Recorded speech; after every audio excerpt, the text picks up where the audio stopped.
So good afternoon, everybody who has joined and who are going to be joining through the phone. We are going to be respectful of everyone's time. And thank you, Bianca, and thank you, Phil Tucker, for getting us started on this information. I'm Aparna Madireddi. I am the chair of the Open Space Advisory Committee for the City of San Ramon, and I am also the District 2 rep for Contra Costa County working on the Census 2020. So if you haven't responded to your census questionnaires yet, please make sure you do that. Our cities need those funds now more than ever before, so make sure every member of your household is counted. Our guest today is Bianca Blomquist, and she is Northern California's Policy and Engagement Manager. She comes with a wealth of information on the ever-evolving, confusing PPP and the EIDLs. And as Bianca and I were communicating yesterday, I found out she has more information on a lot of other federal loans.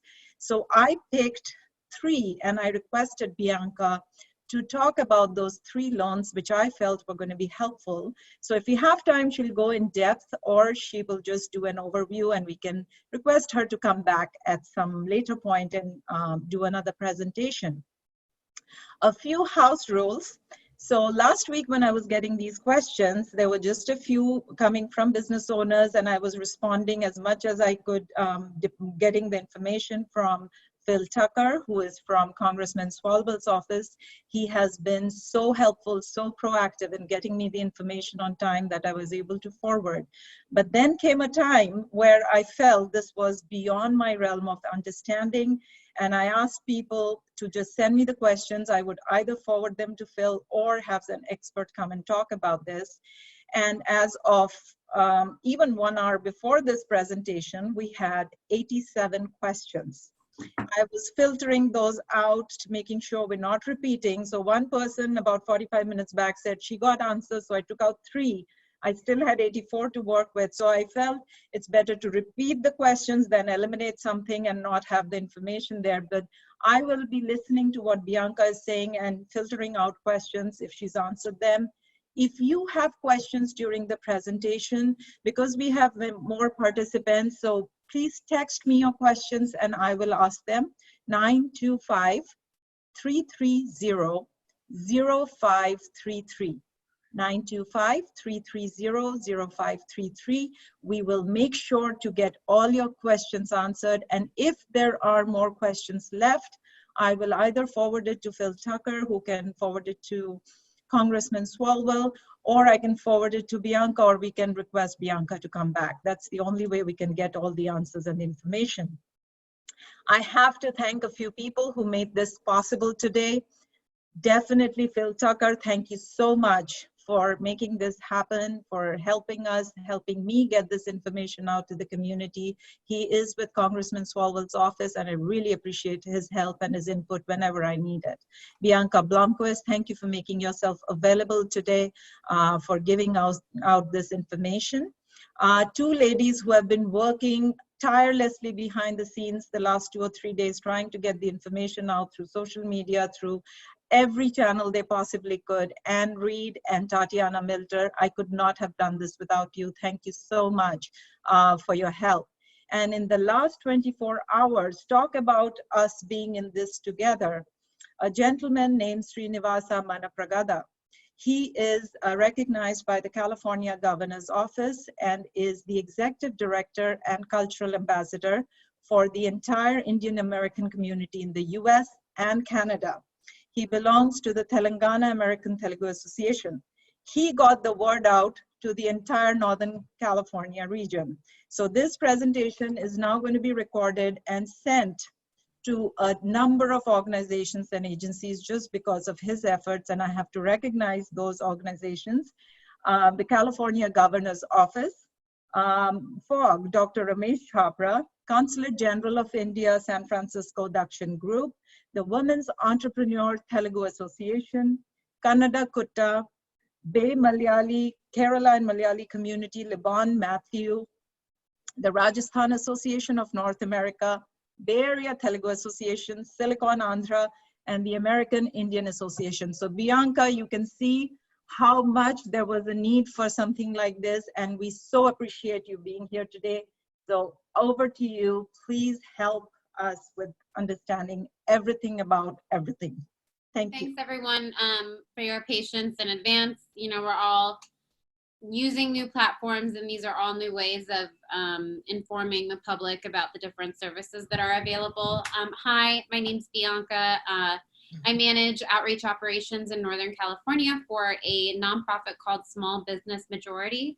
Thank you so much for inviting me to come on and speak today about some of the updates that are occurring every single day among the federal programs, and for allowing me some time to just touch on some of the state programs that are available, and hopefully I can come back or be of service at a later date on additional programs. As an FYI, you know, every small business owner that has questions that is participating in this webinar should reach out to their local small business development center or their SCORE office, these organizations, or their women's business center. These organizations, they provide free one-on-one business advice to you as a small business owner. They're quasi-governmental organizations that are paid for by your tax dollars, so take advantage of them. I'm not a business advisor, and a lot of you are going to have questions about how PPP or EIDL might affect your business specifically. Unfortunately, the answer is not always the same. So as I'm talking, or right as we're done with this webinar, be sure to look up your local SBDC or SCORE to make an appointment. Again, it's totally free. All right, I'm going to share my screen and begin the presentation. Let's see here.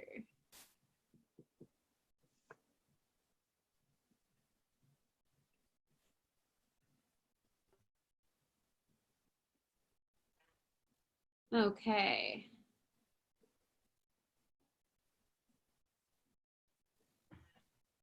All right, just a second. I want to make sure that it's in a form that you guys can all see well.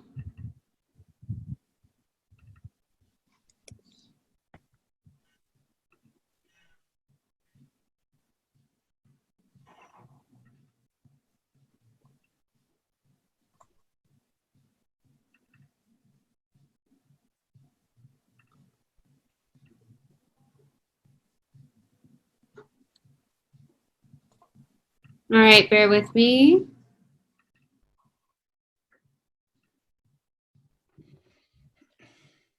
All right, can everybody see this all right? Give me a thumbs up. Okay, thanks so much. Apologies. So thanks for coming to this town conference. A little bit about my organization, Small Business Majority. We are a 501c3 organization. We're dedicated to engaging with small business owners on usually the more macroeconomic issues that are of importance to small business owners, particularly access to capital, which all of those issues have only been exacerbated by the COVID-19 crisis. Access to affordable healthcare coverage, because a lot of small business owners want to provide healthcare to their workforce and are simply unable to afford it. That's a big issue here in California. And the third is wealth building. We also, engage with small business owners on other issues, but primarily the bread and butter of the work that we do are centered on those issues. And they're centered on those issues because we engage in third-party independent polling and research of small business owners nationwide. We are a national nonprofit. So we gauge small business owner sentiments by participating in pretty robust polling, again, independent third-party polling. Asking them what issues they're facing. In fact, Small Business Majority released a poll just yesterday in which I'll share some information with you a couple slides in about how the COVID-19 is impacting small businesses just like yours. We focus on small businesses with less than 100 employees. That's kind of how we define a small business, but in reality, the majority of the businesses that we work with have on average 4 employees, definitely less than 10. So if you're in that group, don't worry, you're not alone. We are speaking to your issues. We have a portal just like everybody else, it seems, but the difference between our portal and others so far is that it includes both state, regional, and national updates, not only on the federal stimulus package, but on Governor Newsom's executive orders, and on updates that might be happening in an area near you, just like this, San Jose, Northern California, etc. To give you an idea of some of the things I'll be touching on, today we're going to be covering Covered California, some of the special enrollment updates, paid family leave, the Paycheck Protection Program, and the Economic Injury Disaster Loan. So just to give you a couple updates on Covered California, which is the state exchange for healthcare, all full-size insurance carriers must move to a zero cost for screening of the virus, including copays. It also waives any pre-authorization when the care involves COVID-19 and permits out-of-network care when required. Another update, the special enrollment period for Covered California has been extended to June 30th. That was announced a few weeks ago. So if you are currently uninsured and you are interested in signing up for healthcare coverage, you have until June 30th to do so. Covered California actually released last night that more than 58,000 consumers have enrolled in Covered California since the special enrollment period, likely in response to the COVID-19 pandemic. The pace of signups is nearly 3 times the level of Covered California saw during the same period last year. New state subsidies also contributed to the rise in enrollment. And this is important because a lot of the small business owners that we work with, a lot of the folks that are probably participating in this webinar are likely eligible for state subsidies if they're participating in a healthcare plan. So we are going to talk about PPP, we are going to talk about EIDL, but you're going to want to make sure that you're saving money in all aspects of your business, and healthcare is definitely one of them. So in California, we offer the only state affordability program. State subsidies exist for those small business owners who make between 400% and 600% federal poverty level. Essentially, if you make less than $74,000 a year for a family of 1 in California, and you are participating in a healthcare plan, you're likely eligible for help to pay with your health insurance through the state subsidy program in Covered California. There is a state individual mandate and penalty. Here's some information about the penalty. To be quite honest with you, I'm not sure if the penalty has been rescinded or amended in any way in response to the COVID-19 pandemic. I don't think so, but I'm not totally sure. So I'm just letting you know that. Paid family leave in California has also been impacted by COVID-19. As some of you might know, California has its own paid family leave program. This is in addition to the Federal Medical Leave Act. That is a federal piece of legislation that exists nationally. California's paid family leave program goes a few steps further. So in regards to COVID-19, if you're an employer and one of your employees has gotten sick with COVID-19, they are likely able to qualify for paid family leave. In addition, Governor Newsom issued an executive order a couple weeks ago, that removes the week waiting period for those impacted by COVID-19. There used to be about a 7-day waiting period. Governor Newsom has eliminated that week waiting period to help those who are sick get the help that they need. I'm not going to spend too much time talking about the history of the paid family leave program in California. However, if you are an employer, and you begin to think about hiring back your workforce, perhaps you've laid off your workers, and you're starting to think about hiring them back, which has everything to do with the Paycheck Protection Program soon.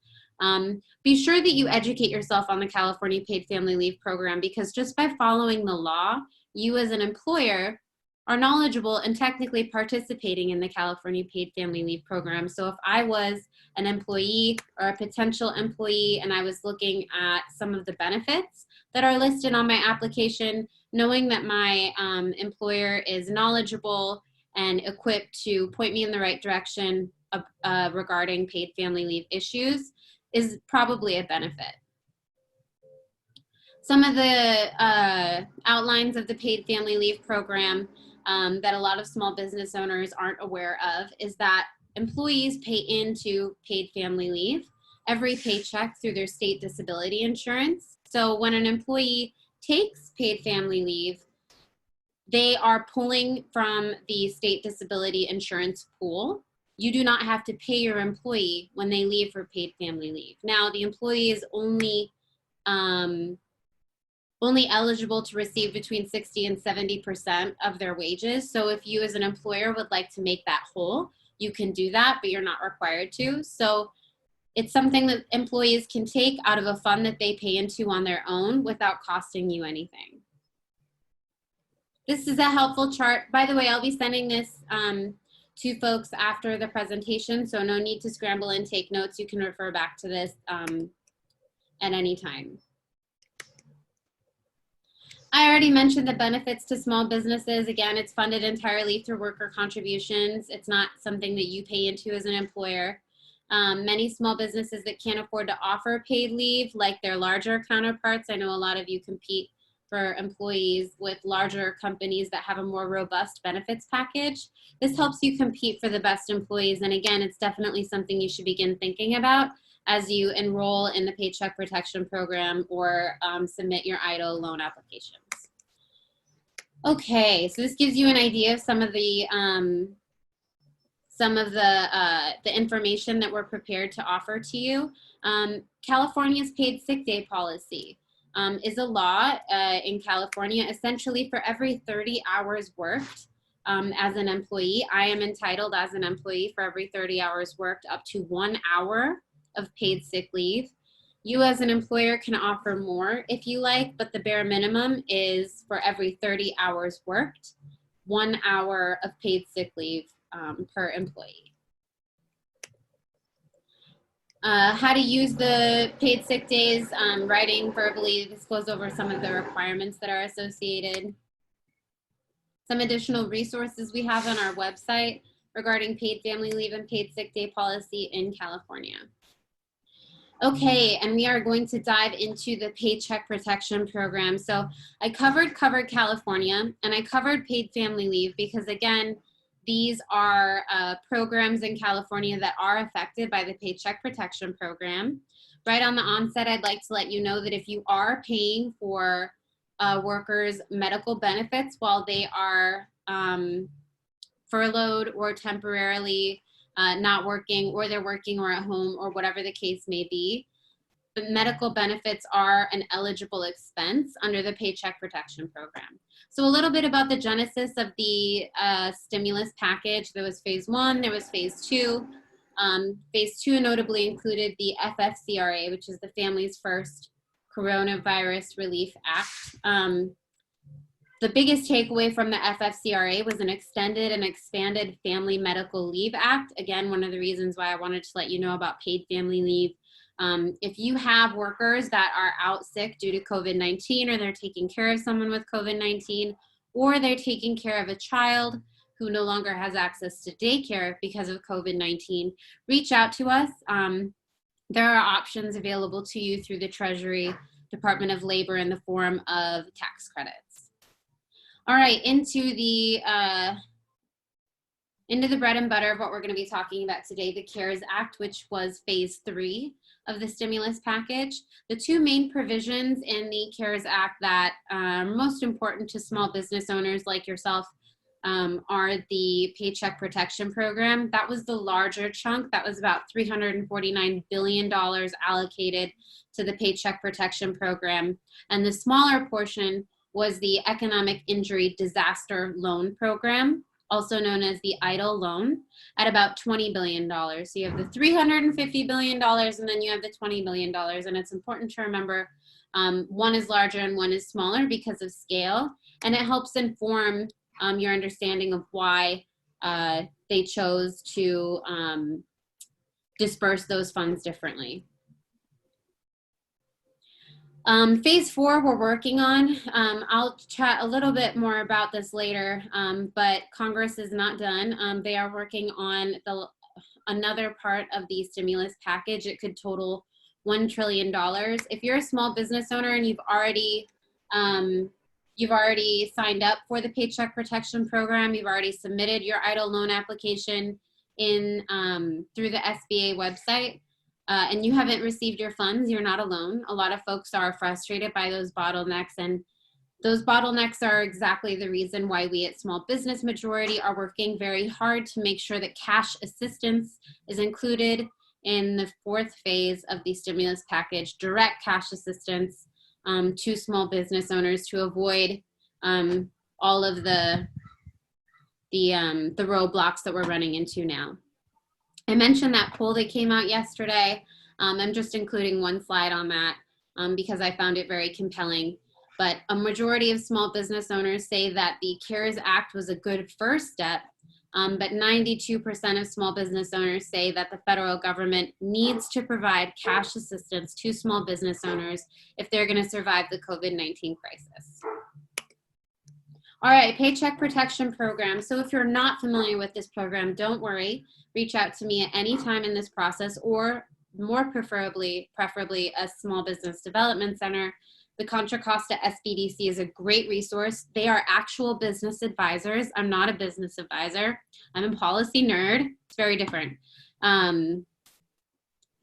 Okay, so I mentioned the Paycheck Protection Program, the $350 billion allocation is the larger piece of the CARES Act. The max that you can request for a Paycheck Protection Program is $10 million. Any amount of that $10 million that's up to $10 million that is not forgiven, and we'll go over the forgiveness part in a moment, but any amount that's not forgiven is wrapped into a rate of 1% at 2 years. So I get it, it's not just a lump sum of cash with no strings attached, it is still a loan, but it is 1% at 2 years. So just remember, as you are understandably concerned about the forgiveness pieces, that anything that is not forgiven is still wrapped into 1% for 2 years, which is still difficult, but just keep that in mind. It's available to small businesses with 500 or fewer employees. Sole proprietors, self-employed individuals are eligible to participate in the Paycheck Protection Program. I know rumors are flying around. If you are a sole proprietor and a self-employed individual, you know that both the state and federal governments are granting assurances to you. It's changing every day. The Paycheck Protection Program was supposed to open for sole proprietors to begin applying as of August 10th, but they're running into roadblocks. That doesn't mean you shouldn't apply. If you are a sole proprietor, just remember that both the EIDL loan and the Paycheck Protection Program are open to you. It's just a little bit different how and when. So some of the loan forgiveness, really important. When you're calculating, we'll get into it in this slide. All right, eligible uses for forgiveness. So the amount of the Paycheck Protection Program that is given to you as a small business owner is determined by your payroll on an average of 2.5 months. So what they're going to do or ask you to do is to take your payroll, including part-time employees or seasonal employees, take your payroll, divide it by 12, that gives you your average per month, multiply that by 2.5, that gives you 2.5 months of payroll. That should be the amount that they give you for your Paycheck Protection loan. Now, there's allowable uses of the proceeds. Payroll costs is an allowable use. Rent is allowable. Utilities are allowable. Mortgage obligations are allowable. These are all allowable and eligible for forgiveness. What if you already laid off your workers? This is an important piece here. If you've already laid off your workers, you have until June 30th to do your best at reinstating, not necessarily those exact workers, but those jobs at the wages as best as possible as before. Now, a lot of folks are not sure about what the economy is no one's sure what the economy is gonna look like on June 30th. And so it's a cause for concern. You know, how do I hire all those folks back at full capacity when I don't have the revenues coming in? How can I restore wages at 100%? The Paycheck Protection Program allows for a little bit of give, around 75%, but they expect the small business owner to make a good faith effort at restoring the jobs and restoring the wages that folks were experiencing before COVID-19. Remember, the spirit of the legislation is to keep workers paid and employed. Some of the pros and cons of the Paycheck Protection Program, you can go ahead and read here. The application's pretty short. It's pretty easy to fill out. There are no fees associated with filing a Paycheck Protection Program. If someone approaches you telling you that they will file or expedite your Paycheck Protection Program application for a small fee, that is not allowable under the rules. It's not, unfortunately, illegal, but that is a predatory practice, and you should let us know. We are working closely with Attorney General Javier Becerra and making sure that he is aware of these predatory practices. Other attorneys general around the country are letting small business owners know about these predatory practices and are engaged on this issue. So if you've been approached by a predatory lender, I want to know. You should let me know. If you're not sure, let me know. We'd be happy to help vet and take a look at these folks for you. So some of the cons, the process for loan forgiveness doesn't maintain payroll at 100% is hazy. I mentioned that 75% to 100% of full workforce. It's a little bit hazy. We're not quite sure how that's going to play out. A little bit about the Paycheck Protection Program process. So you're going to want to find a local bank. Most banks are 7A lenders. You can call ahead to find out if they are, but most banks are qualified SBA 7A lenders. What this means is that the SBA has approved them to participate in one of their loan programs before, and they're eligible to process applications for the Paycheck Protection Program.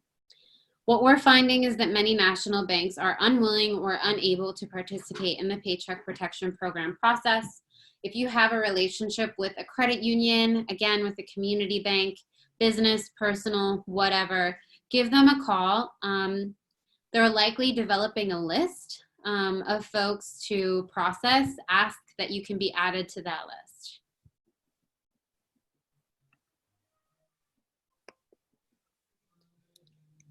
I find this formula is somewhat helpful when you're figuring out how the Paycheck Protection Program numbers work, because I understand it's still a daunting process.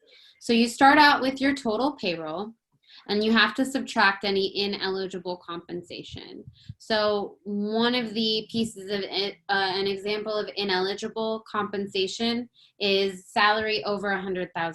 So you have to, any salary over $100,000, the federal government is not interested in helping you pay those folks beyond $100,000.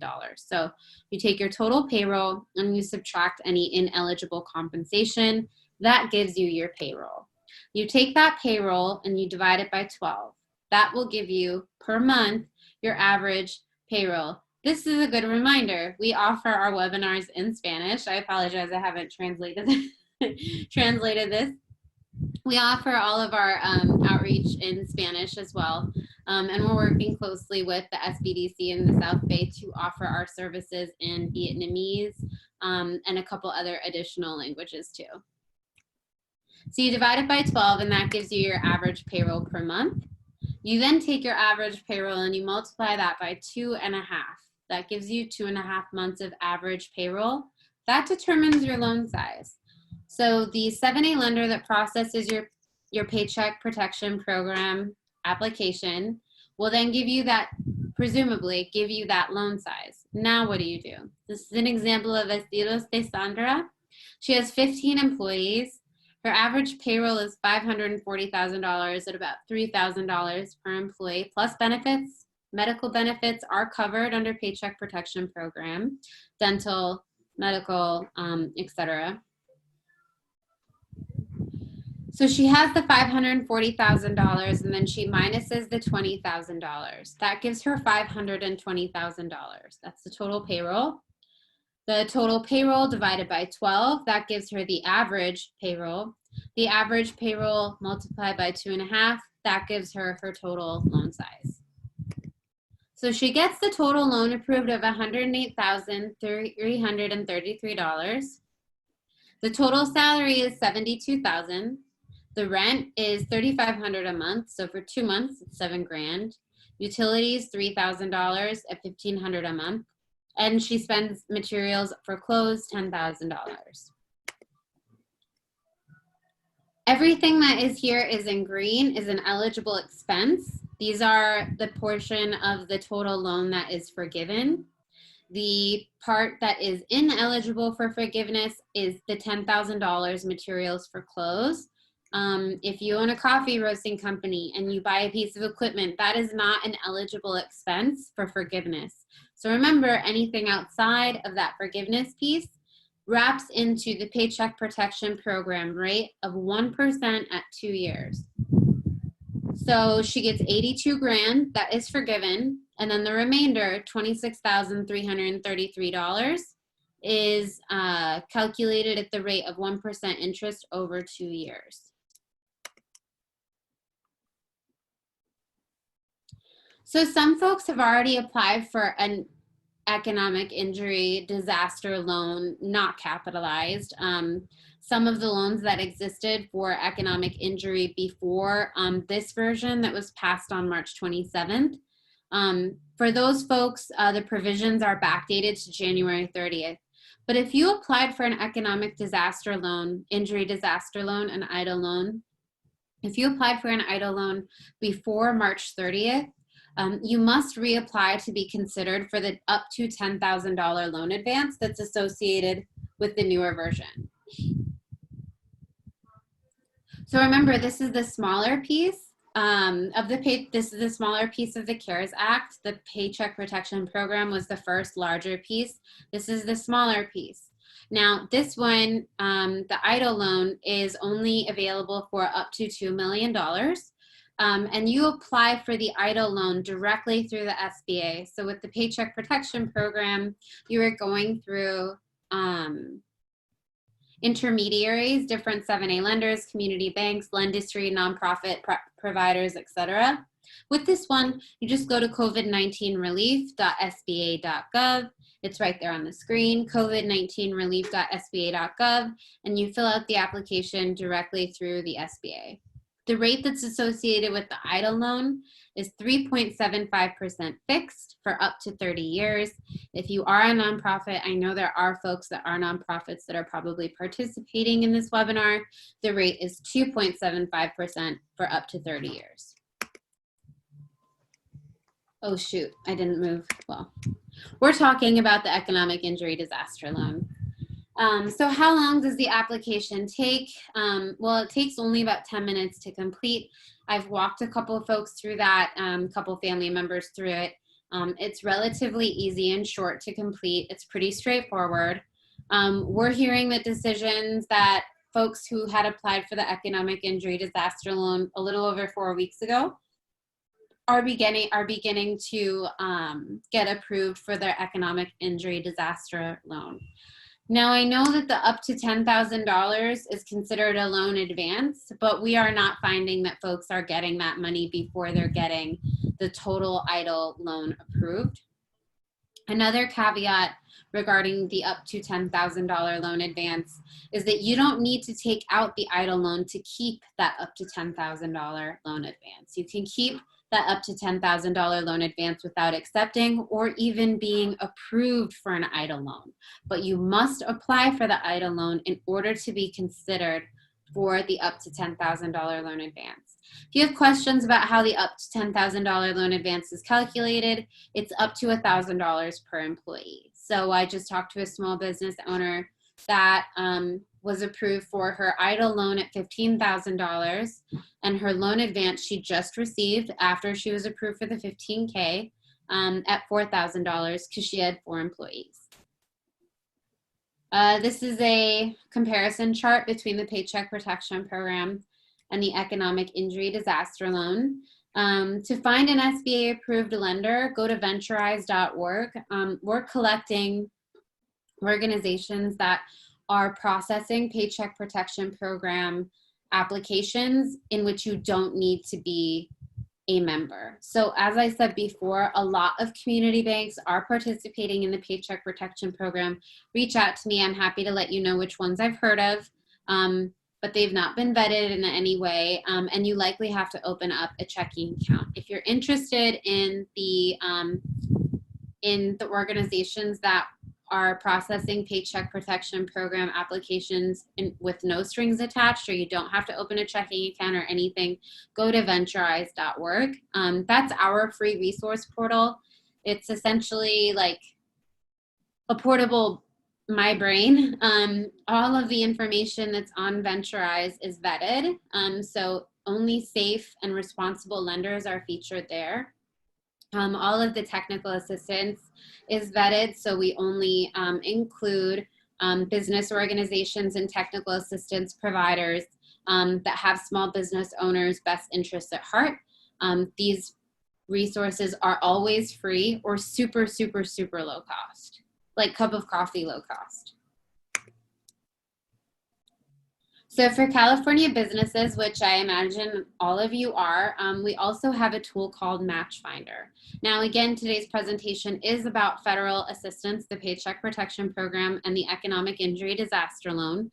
But for whatever reason, if you're not interested in the federal aspects of the assistance available to you, you can head to Match Finder. It's a short survey that you fill out, and it will pair you with what's called a community development financial institution or mission-driven lender that has either been a part of the Responsible Business Lending Coalition or signed our Business Borrower Bill of Rights.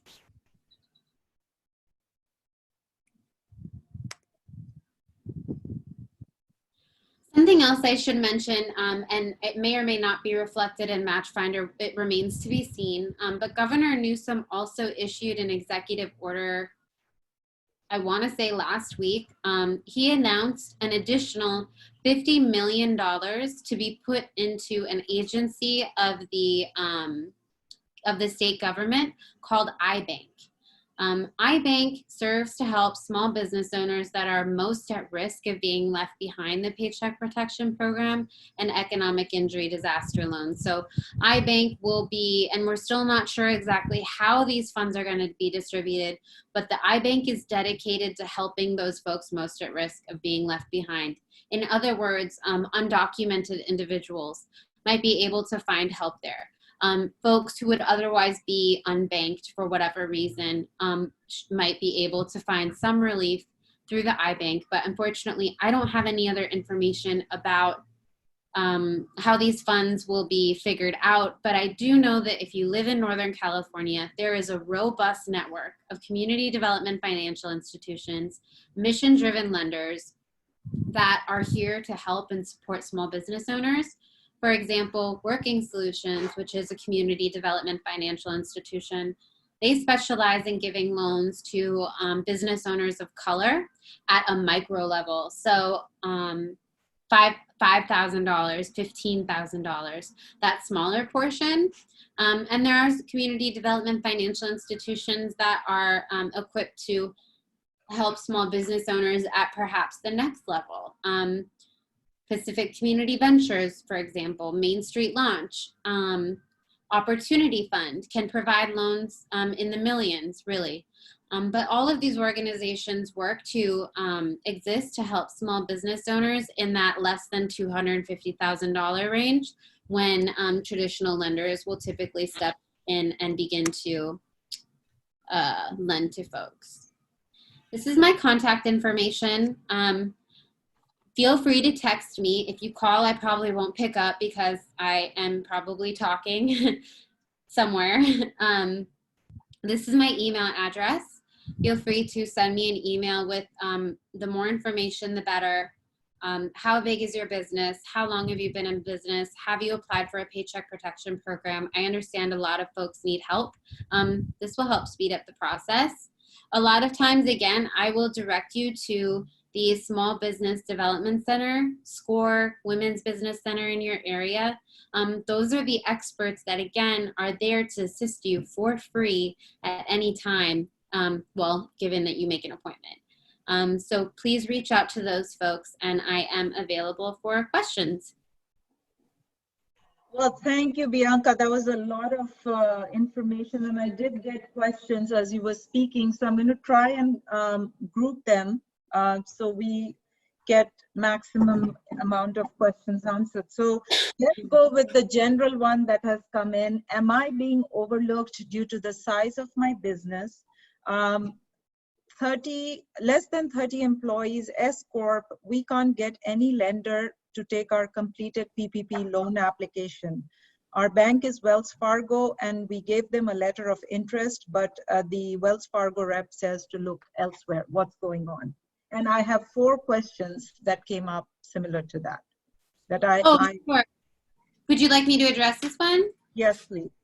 Okay, well, I mean, this is just anecdotally, but I can tell you that if this person is employing around 20 or 30 individuals, they're larger than a lot of the small business owners that we've been working with. For example, the woman who just got her economic injury disaster loan had 4 employees. The issue here is Wells Fargo. Wells Fargo, immediately after the Paycheck Protection Program was open for applications on April 3rd, before the next week had even started, sent out a press release saying that they were unable to process more applications due to the cap that was placed on them for some fraudulent things they were doing a couple years ago. If you recall, they were opening up accounts in folks' names without them knowing it.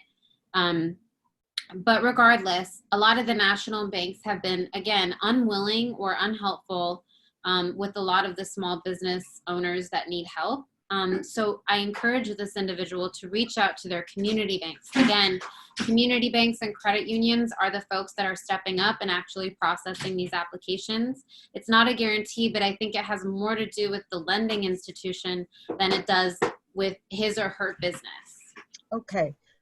So my next question is about that. So who is determining if I'm eligible, SBA or lenders? And the second part is there any reason an applicant can be considered ineligible even if he has met all the requirements for the PPP loans? Yes, so the SBA has already determined ahead of time what is eligible and what is ineligible.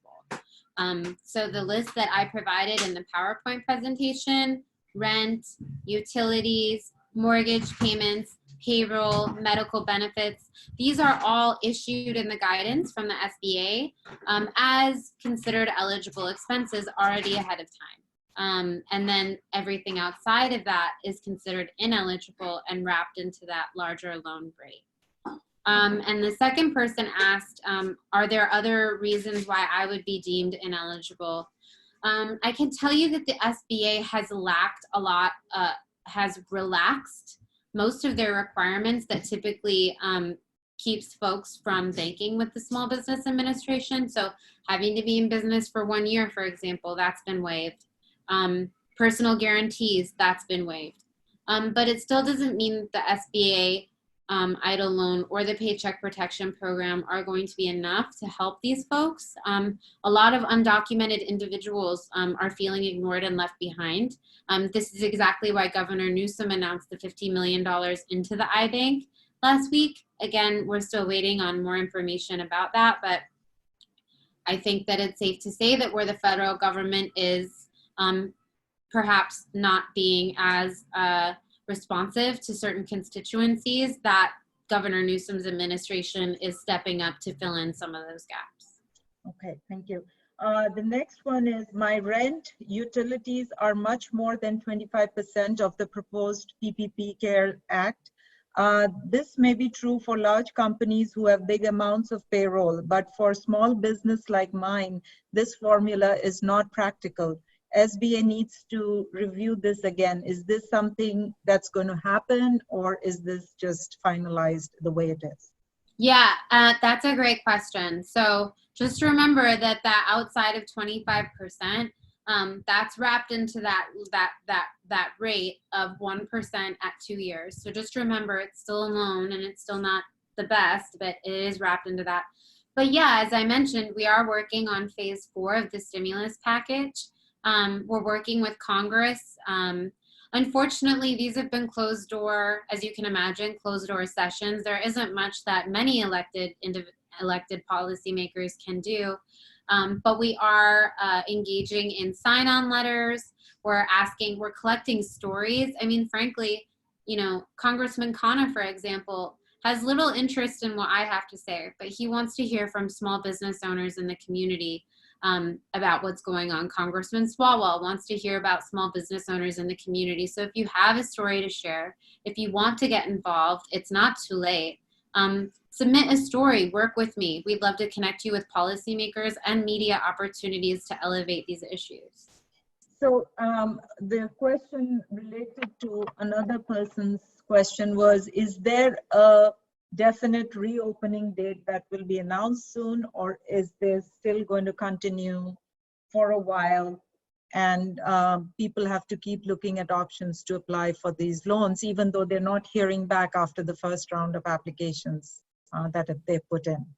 Yeah, I mean, I hear a couple things there. In regards to like a hard opening date, I mean, I know that Governor Newsom and the governors from Oregon and Washington have gotten together and like formed, you know, the kind of opening pact of the West. That's Googleable. I mean, I imagine that, you know, Governor Newsom plans to disclose, you know, what his plans are, but I haven't heard of an exact date yet. But again, as it relates to the June 30th deadline of the payroll that folks are concerned about, you know, extending it is not off the table. There might be an opportunity to extend that June 30th deadline if they hear from enough folks before they decide the 4th phase of the stimulus package. Average restaurant has 2 or 3 days of cash on hand, and restaurants have been waiting for the stimulus. By the time the stimulus reaches, it may be too late for restaurants. So what course of action should they be looking at? I mean, the PPP is taking the objective that the employees retain for 8 weeks, and what happens after that? Is there any practical support mechanism being put in place? Otherwise, the businesses can close. I mean, yeah, again, you know, we're working with what we have right now, and what we have on a federal level is the Paycheck Protection Program. All we have really are loans. There are, of course, local grants that are available to small businesses. I know that, you know, restaurant owners are part of a particular industry. If I have cash employees, can they be counted on payroll for PPP? And I think you addressed this. I may have, oh, just a second, let me unmute you. Okay. Okay, thank you. Yeah, I mean, as far as I know, unfortunately not. I mean, this is one of the bummers about, you know, paying folks in cash is that, you know, there's no way to track this. So I don't really know how to help folks there. If you know, they have to have been paid through your payroll in order for you to calculate payroll averages. Okay. Now, translation services for non-English speaking business owners, and for business owners for whom English is not the first language. So how are they supposed to get help? And they are facing roadblocks. So is there a special service for them? Yes and no. It's not special. The same small business development centers that I've been referencing offer their services in Vietnamese and Spanish and other languages. I think, for example, the Silicon Valley SBDC, Ali Lopez is a wonderful advisor there. They have a bunch of great advisors. But the Silicon Valley SBDC, I think, offers their services in like 8 different languages, maybe even 10. I think Contra Costa SBDC is equipped to answer services in at least Spanish. My organization, Small Business Majority, is going to be putting on weekly webinars in Spanish every week. for folks for whom, you know, either English isn't their first language or they prefer not to speak in English or whatever. Small business majority, we also have all of our resources in Spanish too. Okay, so they can reach out to you after this and you will be able to provide them with the website or the link, whichever they need to reach out. It would be faster if they go to that resource portal that I mentioned called Venturize, because there they can type in their zip code and it will bring up the exact services provided. That would be more efficient. Okay, so I just got a question. This is, again, this has been there for 3 more people. I have no employees. I need help paying lease, rent, utilities, etc. for the business, but there's no payroll. How do I get help? Yeah, so that's for sole proprietors, individuals without employees. Go ahead and go to the Economic Injury Disaster Loan website through the SBA and the Paycheck Protection Program and just apply. I mean, I'm not a business advisor, but there seems to be no drawbacks in just applying and seeing what is available. Again, I know that self-employed individuals are running into additional roadblocks, but it's pretty straightforward. Those folks who don't have employees, how they can determine the loan amounts. Okay, thank you.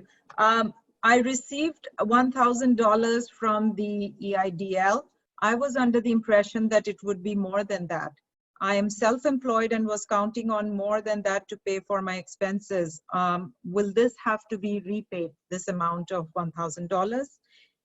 And then there's a second part to that question. So.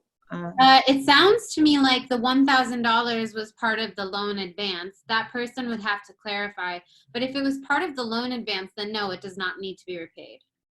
And how would they find out if it was a part of the loan advance? Would it say it on the application?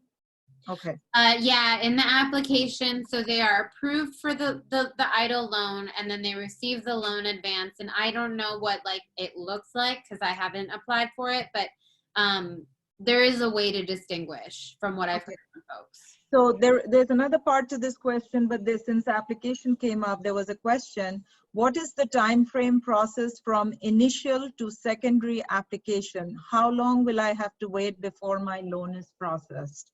It's looking like weeks. Definitely 4 weeks. That's what we've been seeing.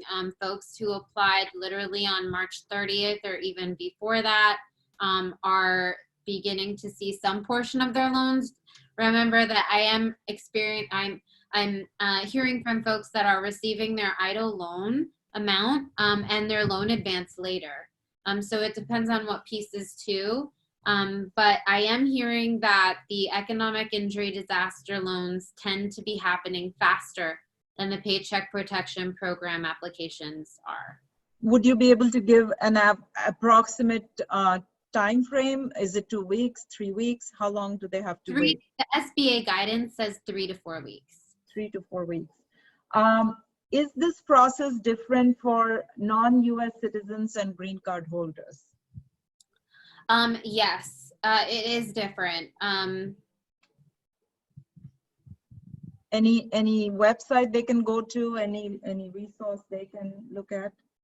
Yeah, go to the same website and just check. I mean, it screens for all of these things. Okay. But also keep in touch with Small Business Majority as we work on the $50 million iBank. Because again, iBank is there to kind of try to fill in the gaps that the federal government is unfortunately creating by some of their eligibility requirements. Okay. Since I received the EIDL, can I also qualify for the PPP? I also applied for the SBA disaster loan before the CARES Act was passed, but I haven't heard anything regarding this. Has the EIDL taken over the SBA loan? That's a great question. Thank you for asking. So yes, you can apply for both the EIDL and the PPP.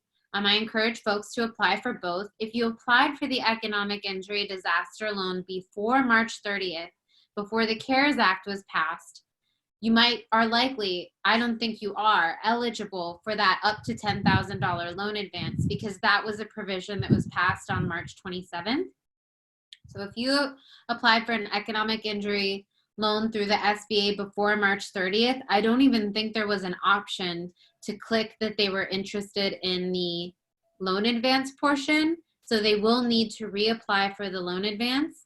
If you are approved for both, the economic injury disaster loan is then refinanced into the Paycheck Protection Program. Okay. And another question came in, can you apply for both EIDL and Paycheck Protection Program? Yes. And which one is faster, and can I go that route? I don't know. It depends. Do both. I can't say which one is faster, but I can say that if you look at the loan terms, the economic injury disaster loan is at 3.75% for 30 years, and the Paycheck Protection Program is at 1% for 2 years. So you might use them for different purposes, maybe more long-term versus short-term, and you cannot use them for the same thing. In other words, you can't use the money from both EIDL and PPP for the same payroll payments. That's considered double dipping. I see. Okay, thank you. And then I have 3 questions related to nonprofits, and then I'll go back to the other business questions. What are the eligibility requirements to qualify for nonprofits? How do we know our application is correct and complete? And which banks are best for nonprofits, faith-based groups? I can repeat those questions. Yeah, would you mind? Maybe I can tackle that one by one. Sorry. I only had an answer for all. Okay, so what are the eligibility requirements to qualify for as nonprofits for these loans? Is there a special provision? That's first question. Yeah, the nonprofits are eligible to participate in the Paycheck Protection Program. And the economic injury disaster loan rate for a nonprofit is 2.75% at 3 years, as opposed to 3.75% at 30 years. Okay. How do we know the application is correct and complete? Who's going to help them? Unfortunately, I think that the SBA is literally so overstretched. They are not, from what I understand, providing any updates to folks on where their loans are in the process. It's essentially you submit, you should have received confirmation of receipt, and then they find out when it's approved. I haven't heard of folks being able to get updates in between.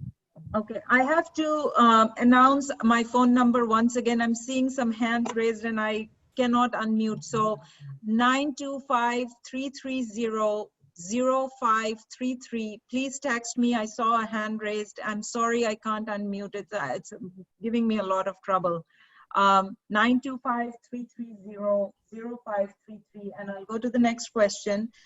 Which banks are best for nonprofits and faith-based groups? I don't know the answer to that. I don't really, because there's so few institutions that are processing these loans, I don't really know that folks can be too picky about one bank over another. I mean, it's up to you, but I don't really have a good answer for that. Okay. The next one is, if I bank with a particular bank, say Bank of America or Wells Fargo, should I just go with them first or go to another bank? And that's a question that's come up for PPP as well. Applied with a banking partner and not heard back nothing. How long will it take? Should I look at another bank? Yeah, again, I'm not hearing good things from the national banks. I'm not hearing that they are helping folks, that they're processing applications, but give them a call. It can't hurt. Again, it's about more options. And so just call around and see the status. But start with the banks that you bank with. I think that's the best bet, because these institutions have a vested interest in processing those applications first, because they likely have a line of credit or something open, and that ensures the bank then gets paid. So first reach out to those folks in which you already have a relationship, and then check around. Okay. How will PPP work for real estate and property management companies and also franchises? I'm not sure. I do know that franchises, they're only eligible to submit one. So I have heard issues with franchises being eligible to participate because they're different subsidiaries together total more than 500 employees. So I have heard that. I do know that so that's an issue, that folks have to register under one EIN. And what was the first part of the question? Oh, real estate. Real estate and property management companies. I'm not quite sure. I think, again, just getting in there and seeing what the application looks like and how what seems to make the most sense for your business is probably the way to go. Again, making that appointment with their SBDC, SCORE, Women's Business Centers, also a good way to go to get that really technical advice. Okay, so one question came, am I eligible to apply for PPP if I ask my payroll provider to defer my Social Security tax as a part of the CARES Act? I was told I am not. I don't know that one. I'm sorry. Okay, so this is a question that is unanswered. Okay. For nonprofits, going back, nonprofits, can they include 1099 in PPP? No, because 1099 independent contractors need to enroll themselves. Okay. At least that's my understanding. I mean, it has changed a little bit. At first, independent contractors were supposed to be included in payroll. I don't believe that's the case anymore. Okay. If there are, and I think this is similar to a franchise question, if there are 3 different entities and all have a single payroll system, am I supposed to file separately or together? I don't know. I mean, I would need more information. I think that that's exactly the kind of question that one would ask a business advisor. Okay. Again, I mean, I know it's just one EIN, so it would probably depend. I would imagine all together, unless you would just look at one individually, but you'd want to maximize your loan amount. So, but I'm not sure. Okay, so the independent contractors and self-employed could start applying from April 10th. What is the timeline for them? Well, if the small business applications are any indication, then I would imagine it would be weeks. So then there are 2 questions that came up, and what if they run out of money? I know you said they're looking at phase 4, but their fear is, what if they apply and they're told they run out of money? And these are very small businesses. Are they going to be sidelined, and is priority going to be given to the larger businesses? Well, that's what we're afraid of, and that's what we're working so hard at Small Business Majority, and thanks to your help by getting our information out there, that's what we're trying to prevent. You know, the more small businesses that are aware of the provisions and the applications, the more folks will apply, the higher the likelihood that they will be at the front of the line.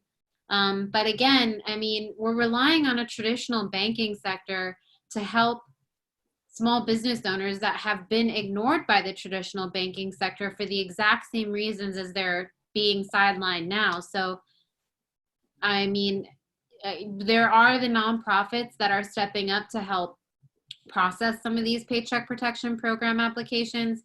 Lendistry, Funding Circle, CRF Loan, CRF Finance. These are all folks that you can find on Venturize that we're working really hard to keep up to date. The website is Venturize, V as in Victor, E-N as in Nancy, T-U-R-I-Z-E, Venturize.org. And there you can find some alternative options to process your Paycheck Protection Program loans. But again, it's not many.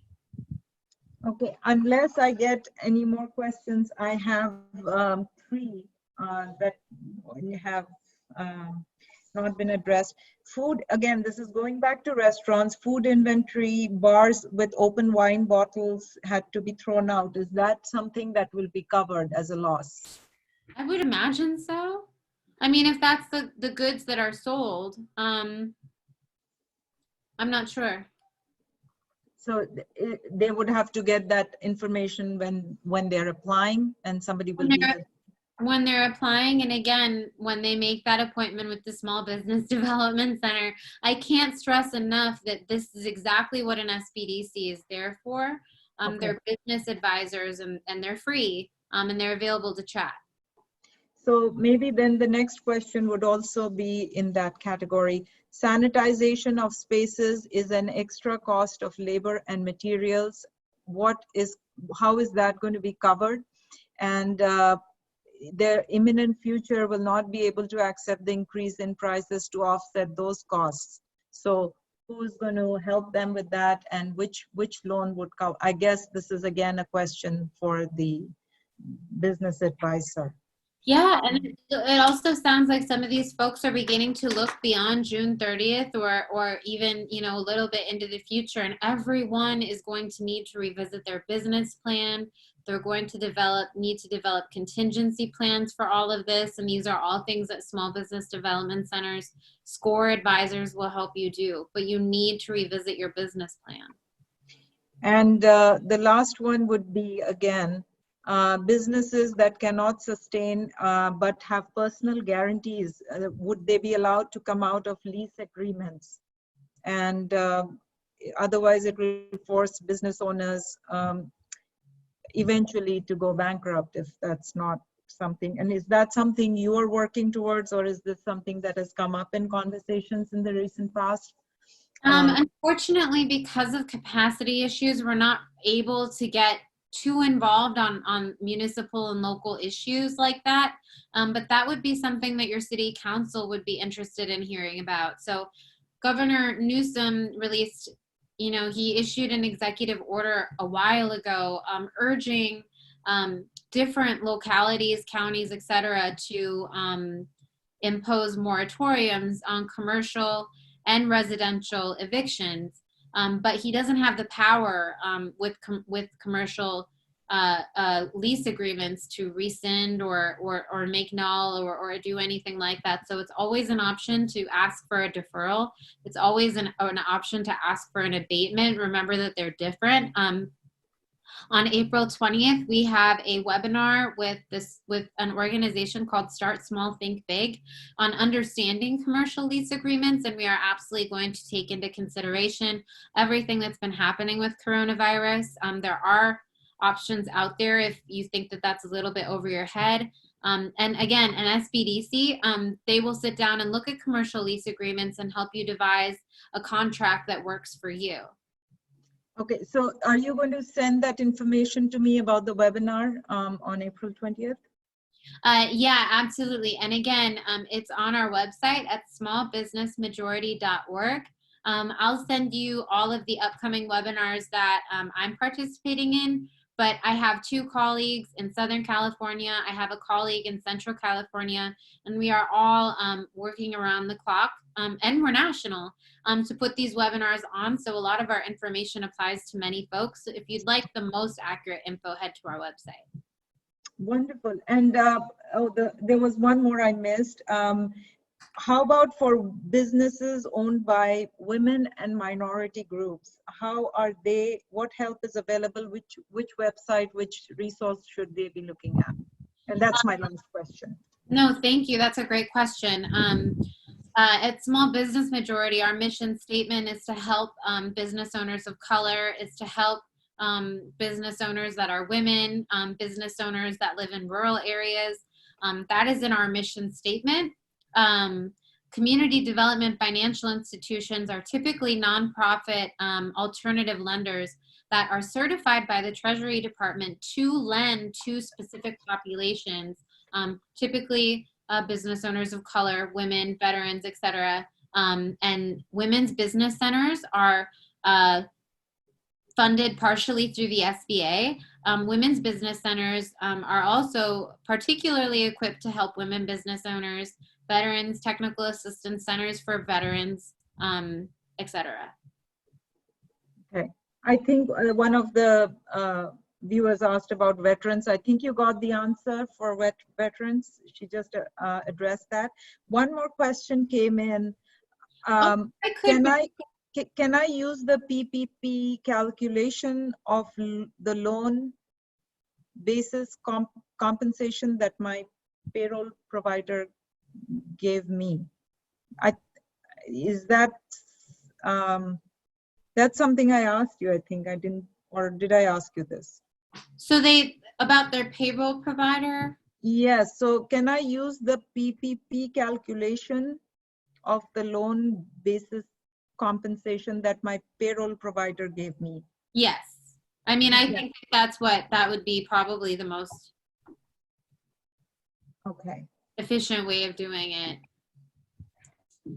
Well, I think one more. I forgot to ask. What about seasonal businesses? Do they get to apply, and what is the process for them? Yes, thank you for asking. It's in this presentation, but folks who apply employ folks seasonally. Seasonal employees are considered on average in the average payroll.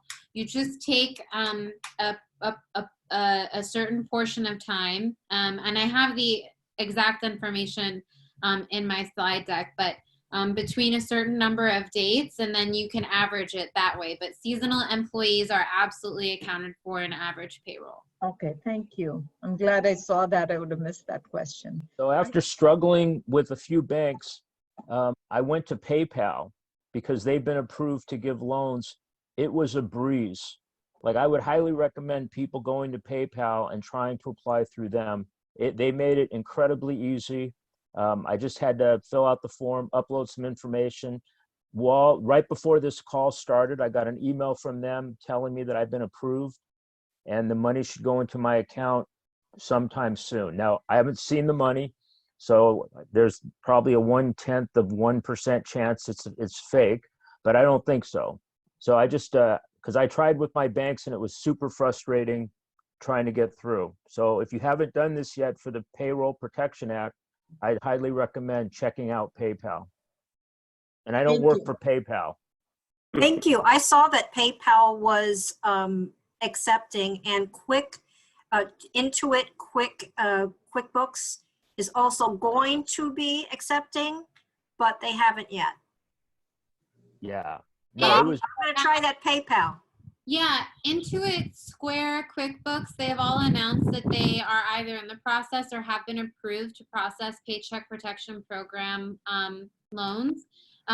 Just remember that these organizations do collect data, and there's nothing that says that they wouldn't be operating above board, but we are aware that Square does charge some pretty high fees. So just to keep that in mind, all we're doing at Small Business Majority is making sure that small business owners have all the options. So yeah, QuickBooks is developing a product, but I'm under the impression that Intuit, Square, and PayPal have already begun filing PPP applications. So you think it's possible they're charging fees? Because there was nothing, I didn't see anything about fees. Obviously now I'm going to check. No, but I don't think that they would be breaking the law, because that's not written into the guidance. I'm just not sure what data is being collected, and I got it. we can't be sure that small business owners won't be targeted perhaps at a later date for XYZ. So I shouldn't have lied about my felony convictions.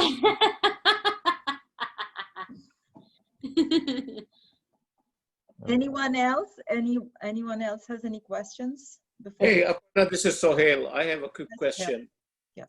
So I own an apartment complex. It's a low-income housing project, and most of my tenants are getting hit. Although this month was okay, but starting next month, I'm anticipating that we're going to have a severe shortfall in our rental income.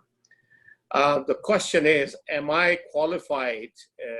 This is my sort of key source of income for myself as well, to apply for some kind of relief somewhere. As a business owner, which is what you are, that's your company, I would encourage you to apply. Okay. All right. And can I go to any bank, or I need to go to the bank where I am who's lending me money, who's my mortgage provider on this one. So remember, with the Paycheck Protection Program, it's through any approved SBA 7A lender, but the experiences people have been having is that their actual banks are best. Their community banks are even better. And then remember, with the Economic Injury Disaster Loan, you don't go to a bank, it's just through the SBA directly. Okay, got it. Thank you. You're welcome. Anyone else? Well, looks like we were able to answer a lot of questions and get all the information out. Thank you so much, Bianca. I really, really appreciate your time and for making yourself available. And thank you, Phil, for arranging this and for having us connect so we could do this. And Bianca, if there's new information coming in, I would love to have you back at some point and do another of these presentations if you're available. Anytime. Thank Thank you for having me. Thank you. Thank you, Aparna. Thank you, Aparna, and thank you, Bianca, for having this call. It was a great call, and I think so mostly almost all the businessmen's local business got help with this information, and really appreciate your seminar. Thank you very much. Thank you. for that. Thank you. Thank you so much, Aparna. Thank you. Thank you. Appreciate all of you. Enjoy your day. Thank you, Phil. Thank you, Bianca. Enjoy your afternoon, and we'll touch base soon. Thank you. Talk to you soon. Bye-bye.